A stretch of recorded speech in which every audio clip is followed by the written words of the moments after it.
interessante. Tem mais perguntinhas, doutor? Temos mais uma perguntinha no WhatsApp. Tatiane, de Cajuru, São Paulo. Boa tarde, minha filha tem epilepsia desde os 10 anos. Hoje ela tem 25 anos e está grávida. Tem algum risco? Excelente pergunta. Excelente pergunta. É o exemplo, Léo, que eu digo para os meus pacientes. Quando ele começa a tomar o remédio, eu falo assim, tem uma situação em sua vida que você vai se preocupar com a medicação. Além de você fazer o controle, usar direitinho, na gravidez. Porque a maioria dessas medicações, elas têm o risco de alterar alguma coisa no feto, em especial nos primeiros 3 meses. Então, são remédios que você não diz assim, não é que a criança vai ter problema, mas tem uma chance maior.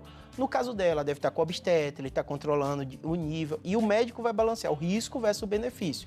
Então, não é que proibido usar o remédio. Se a pessoa está tendo epilepsia, o nome dela vai ter crise. Mas o médico controla que remédio usa, que dose usa. Mas esse risco para o feto, a gente sempre fica bem preocupado. E pode ser genético, doutor? Na grande maioria das vezes tem uma história familiar. Então, você pergunta, teve o pai, teve a mãe, teve alguém? Então, uma criança, ela tem um risco, não é que com certeza ela vai ter, né? Mas é um risco um pouquinho mais aumentado de quem não tem familiar nenhum.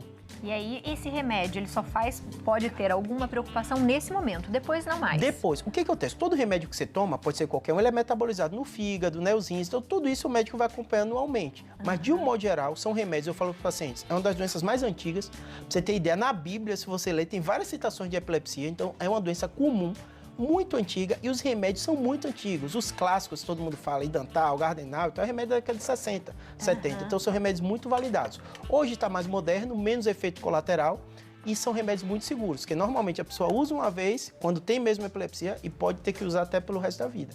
E, doutor, é interessante fazer um acompanhamento com outras medicinas? Porque o senhor falou um pouquinho agora, eu falei, sei lá, de repente uma psicologia. Muito. Doutor? Muito. Se você perguntar assim, Júlio, qual é o problema da epilepsia? Isso que a gente falou, o risco de queda e tal. E o segundo problema muito grave chama preconceito. É uma doença que é muito forte, quem não está acostumado a ver, uma pessoa caindo, se debatendo. O paciente fica extremamente traumatizado, ainda mais mulher, às vezes ela é fragilizada, então ela está numa situação. Tive uma paciente recente que me relatou no metrô.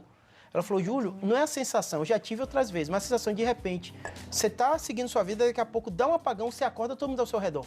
E você se sente vulnerável. Vulnerável. O que aconteceu nesse período, né? Ela desimpediu até para ver se tinha câmera, então se alguém empurrou, porque a sensação é tão de vulnerabilidade, né? Do que aconteceu naqueles poucos minutos que seja, né? Então o paciente fica muito traumatizado em ambiente de trabalho, tudo isso. Por isso que o psicólogo ajuda bastante.